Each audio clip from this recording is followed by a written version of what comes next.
His thesis was on the tectonic relationship of the Hillabee chlorite schist to the adjacent rock units in Claiborne County, Alabama. I don't know how many Alabamian geologists are here today, but I'm sure they probably will read Richmond's work on that. He went to the U.S. Army for a couple of years, and then he started his way working with different oil and gas companies, eventually working his way back to Colorado State, where he was got into development, working with athletic fundraising. He eventually became the executive director of the Pikes Peak Foundation, worked with several other nonprofits, went back and forth between Colorado and Texas a couple of times, and then eventually landed the job that he should have had all along, which was taking care of his great-great-grandfather's home, Beauvoir, and the Jefferson Davis Presidential Library. He's here today with his wife Carol, who's driven up here from Mississippi, which is his home, and hopefully the weather will make you back to Mississippi on the Gulf Coast. So without further ado, please give a warm Old Dominion welcome to Richard Hayes Davis.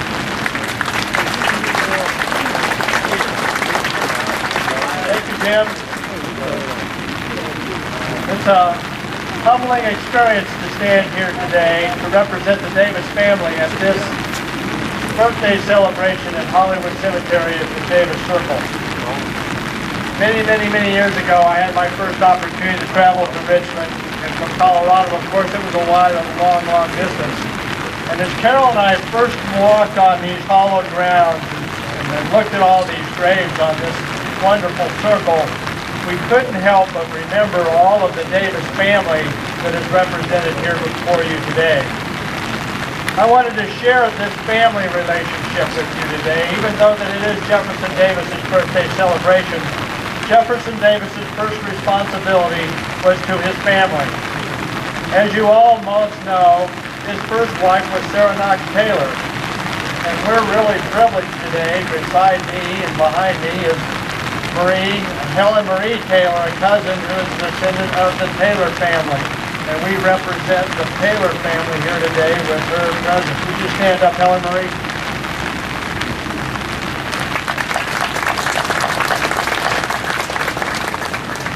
That connection has never left the Davis family. Even though Sarah Knox Taylor died 3 months after her marriage to Jefferson Davis, in his heart and in his mind, Sarah Knox Taylor was his true love. That would come to be more important to him than anything over the next 8 years as he retired to Briarfield Plantation to lick his wounds, I guess you'd say. That never left him, though. As he was married to Verena Howe, my great-great-grandmother, on their honeymoon, Jefferson Davis took Verena to see Sarah Knox Taylor's grave in St. Francisville. He wanted Verena to know that even though she was the second wife, she was also probably the second love of his life, and he would never forget her. But Verena was never to be deterred. Verena was a very intelligent and sparkling individual that would rather talk about politics than food. Although an accomplished seamstress and cook and mother, she had the intellect available for Jefferson Davis to have great conversations with, and sometimes great disagreements. So behind me, we have the grave of Jefferson Davis and Verena Howe Davis. But beside them, let's talk about the rest of the family that is here before us and how I got here. To the right, you will see a gravesite that has Hayeses on it. You have Margaret Davis Hayes and Joel Addison Hayes Jr. That is the Hayes family. Margaret is the only daughter of Jefferson Davis to get married and have children. To my left is Winnie Davis, the youngest daughter, the daughter of the Confederacy that lived to be 33 years old and was never married. Sweet thing that she was, standing almost 6 feet tall, unfortunately had the romance of a Northern sympathizer. And the crushing blow to her was, after it was announced, the comments against her father that would never happen. She could not harm him. And so instead of following through with her true love, she reneged that marriage and fell truthful to her father and would be that way to her death. Margaret Davis Hayes also was an important part of this, but her brothers and sisters are also surrounding me as I stand here. As we go through Margaret and Winnie, we then have the four boys. We have Jefferson Davis Jr., who lived to be 21 years old. Jefferson Davis Jr. had the same spirit of Jefferson Davis. So much so as that he went to BMI and he was asked to leave. Now Davis went to West Point and he was almost asked to leave 2 or 3 times. So that follows in step with our family. That spirit still remains inside of every Davis that I know. We have William Davis, who unfortunately died of I think it was diphtheria. Then we come to what we know as Joseph. Joseph was 5 years old when they moved to Richmond. Jefferson Davis Jr. was obviously older. And I learned last night something I didn't know, and I'm always learning, is that Jefferson Davis loved to be one of those active young men. And so on the White House of the Confederacy, on the, I think it's the north balcony, I'm not sure the direction of Richmond, he would walk along the railing. One day when both Verena and Jefferson weren't there, Joseph decided he could do the same thing. And at 5-year-old, he was not successful and fell. An hour later, he was in his father's and mother's arms as he passed away, never regaining consciousness. What happened next to the Davises was a day of tragedy, but Davis would not let that deter. As he said, it is God's choice. It is thine who is chosen. After that point, Verena then has Winnie as God's gift to replace her son who died in her arms.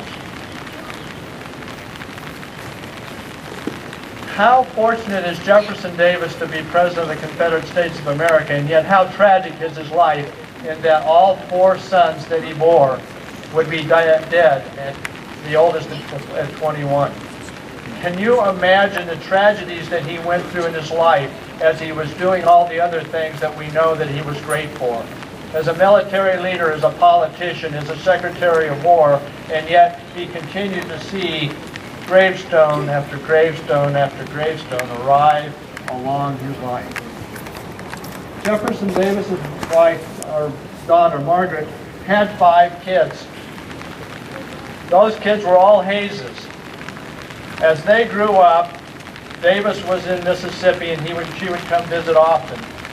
In December of 1889, Jefferson Davis, on December the 6th, died in New Orleans, Louisiana. The family lived in Colorado Springs. They were the only ones left, the Hayeses, and Winnie was obviously with him. They came to New Orleans, and many years ago, my great aunt, whose mother was Lucinda Hayes, was in that hotel room. And my great aunt comes up to me, and I hadn't seen in 50 years, and she says, "Do you know how you got your name?" And I said, "Sure, I know how I got my name." She says, "No, you don't. My mother was in the room. Let me tell you the story."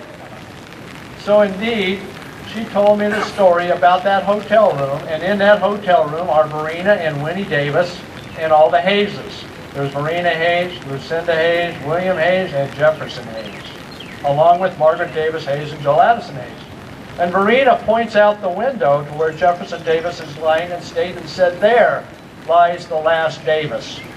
Isn't it a shame we can't do something about that?" And in that hotel room during that period of time, someone, and I would guess, knowing my family as it is, it was probably Verena, said, "We need to make a name change." And they looked at my grandfather, who was 6 years old, and they said, "Would you change your name to Jefferson Hayes Davis?" And of course, at 6 years old, what is he going to say? They then went to the state legislature in Mississippi, in Jackson, Mississippi, in January of 1890, and through the act of the legislature, changed his name to Jefferson Hayes Davis, and that's my grandfather. Today, I still have the last name Hayes Davis. My father had the last name Hayes Davis, and my son has the last name Hayes Davis. So I'm here to tell you that even though we have lots of cousins, I have Youngs and Mosers and Sullivans, I have Webbs, I have Graves, I am proud to say that all of my cousins feel the same way that I do about their ancestor. I've been blessed by God to be standing here and telling you that Jefferson Davis's genealogy and their ancestors still believe in his name. The reason that I'm here today is also